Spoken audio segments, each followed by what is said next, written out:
Jail तोडेर jail भागेर आएको होइन, यो कुरा याद गर तिमीहरू। के साँच्चै राजनीति यति घिनलाग्दो हुन्छ? सहकारी ठगेर आएको होइन साथी।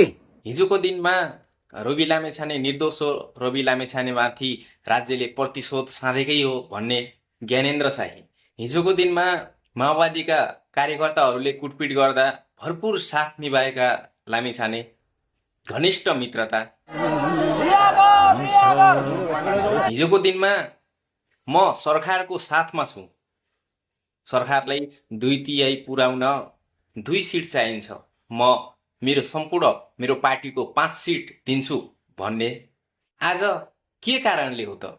खरानी ग्याङ, सहकारी ठग र टिओबीको आरोप लागेको। सहकारी ठगेर आएको होइन साथी, सिंहदरबार जलाएर आएको होइन, सडक छापहरूका अगाडि लागेर केही हुनेवाला छैन। यो आरोप नै हो अथवा सत्यमा टेकेर प्रमाणसहित बोल्नु भएको। र दोस्रो कुरा, सम्माननीय सांसदज्यू हुनुहुन्छ उहाँ अहिले, ज्ञानेन्द्र शाहीज्यू, एउटा सम्मानीय पदमा बसेर हजुरले बोलेका शब्द के साँच्चै प्रिय छन् त? के साँच्चै बोल्ने खालका छन् त?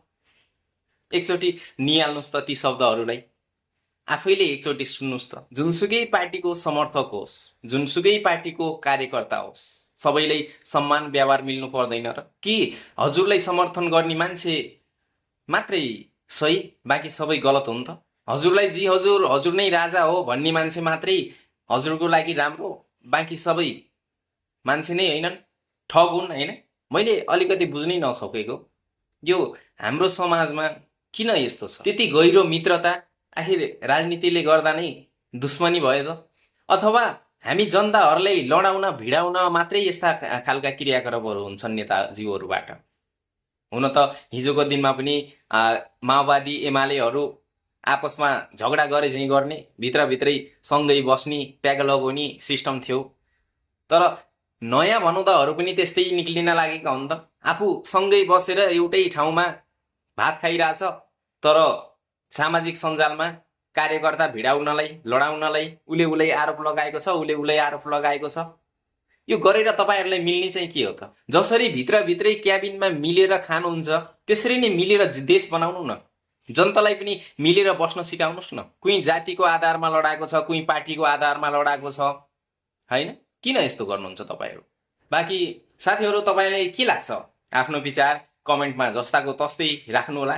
मलाई मेरो मनमा लागेको विचार मैले स्पष्ट रूपमा राखेको छु। यदि देश बनाउनु नै छ भने बनाउनुहोस्, मिलेर बनाउनुहोस्। त्यो भित्रभित्रै खाने बेला मात्रै मिल्ने, अनि अरू बेला जनता लडाउने काम चाहिँ कदापि पनि नगर्नुहोस् तपाईँहरूले भन्दै मेरा 2 शब्दहरू यहीँ टुङ्ग्याउँछु। धन्यवाद।